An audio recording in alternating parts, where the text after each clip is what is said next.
Hey everyone, welcome back to another video. Gosh, it's been so long since the last video and I'm so sorry. A lot has gone on since, let's see, I guess the last video was in November or end of October, something like that. And we ended up moving the whole car from Motorsport Ranch to Lone Star in that video. And let's see, the story goes like this. We got the car moved and I got it set up and I was ready to work on it, and then they moved.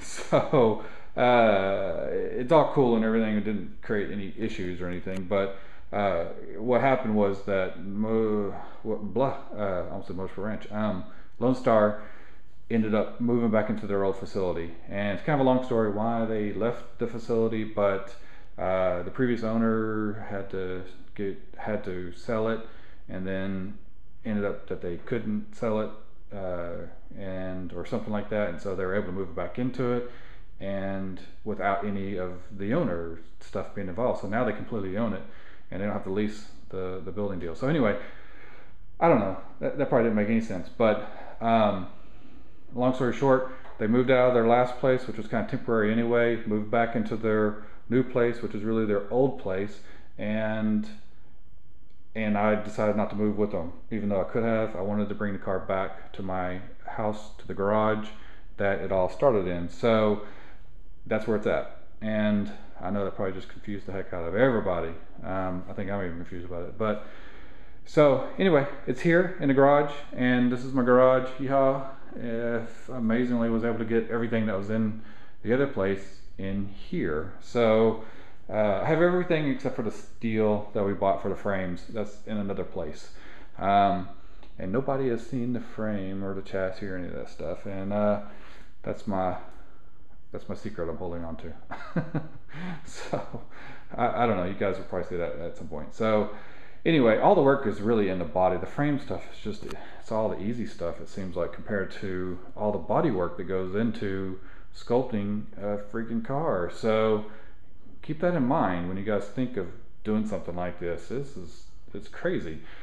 And let's see, a lot's gone on, I guess, since those 3 months have happened.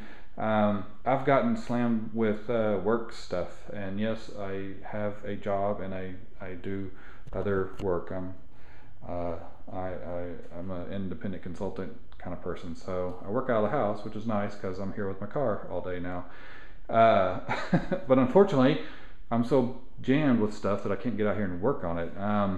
And that's kind of all turning around now, and all the holidays are behind us, and birthdays, and just everything. So now I have more time to get out here and work on it, and I can start doing that. So with that said, well, I don't know. With that said, what?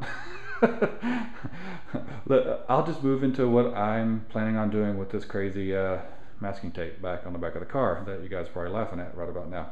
So the past videos and blog updates have been about a coupe version of this car, and so I created a coupe version, and the response to it was just kind of crazy. So it seemed like everybody liked the coupe version, and as this project progressed, it just became a smarter idea to try to develop a coupe hardtop version over the Roadster with the removable top first, because it's a little cheaper, it's a little easier to do, and we won't, you know, I don't need to go out and have any specialty parts made. So that's always a plus, because the weather stripping and the mounting points for the hardtop and all that was just getting crazy.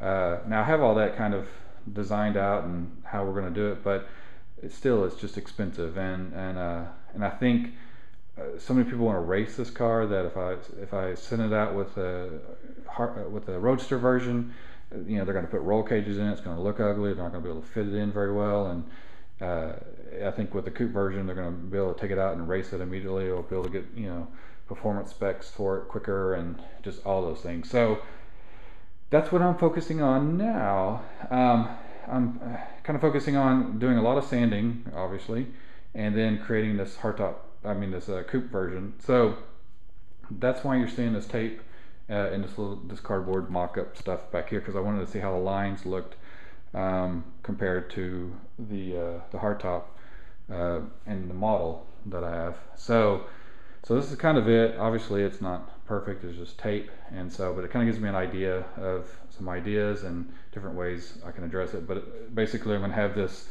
there's a shield in the logo, and the back window is going to mimic that shield. So I don't know if you can see the little black line, but it kind of mimics that. And so now what I'm trying to work out is how exactly I'm going to have this back area open up to make a trunk available. So it's either going to be like a hatch type deal, or some type of flip back end, or maybe just a trunk. I don't really know. So I have to figure all that out. If you guys have any ideas, shoot me an email. And then from there on, I'm going to just be sanding like crazy over the next few months, and try to get all the sanding done on this car with real sanding tools and everything. So I have a lot of sanding blocks. I've been kind of working on it already a little bit, and I have a lot of tweaking to do with all the various I don't know, just all the accent pieces of the car. So I'm gonna be doing that, and I know everybody's emailing me on my sanding techniques and stuff, and that's great. So I could definitely use it, and this whole project up till now has been more of a sculpting deal, so I haven't really been applying too much sanding techniques, which I probably should have. Just it would make things probably better about now. But anyway, so I'm going to be doing that over the next few months, and if you guys want to keep sending tips, that's cool. Send me stuff, and maybe I can start doing some videos on sanding tips and doing stuff like this, because this is kind of on a different scale than, say, I'm like sanding something on a dented or wrecked car. So it's kind of crazy, but I don't know. So that's about it. And I guess for other news, I don't know if I said this already, but the car, I managed to get it into a video game, so that's kind of cool. I'm excited about that. And I can't really say the name of the video game because I don't think it's been released yet. And the game is supposed to be released this year, maybe. I'm not sure exactly on the details, but it's one of those PlayStation, Xbox and PC simulator games. And pretty excited. I want to see it out on the game, drive it. It may be ready before my car is actually ready. I don't know. And then also part of that deal is the car is going to be available as a mod download for a popular simulator game called R-Factor. So if you guys are familiar with R-Factor, then look for it there. I don't think it's ready yet, but it should be ready sometime within the next couple months, I would guess. And then also, I think they want it for another game that's already out. That is I don't know if it's part of R-Factor, but I think it's part of like one of these online racing leagues, and it's called what is it called? I think it's called Sim Raceway. So if that's not it, let me know. But I think that's the name of it. And so if you're in a racing league, you'll be able to pick this car and choose it. Keep in mind, it's going to be like a 24 to 2600 pound car with 700 horsepower and 101-inch wheelbase. So it should be pretty quick as a track car, and it's very wide. So it's about it's 72 inches from the fender to the other fender in the back, which I believe is about 2 inches wider than a Corvette. So pretty wide stance and all that. We'll see how fast it is one day. So until then, I'm going to be working on the sanding stuff a lot, and I'm going to work on doing more videos and updating my blog and all that now that I may have a little bit more time. And it's just nice having my garage because I have heat and air conditioning, and I can come out you know, late at night if I need to. So that's always cool. But anyway, I guess I will update you guys again in another video, and I will make sure to do it much faster and do a much quicker video response this time. I know this video is a little long, so I'll see you guys next time. Later.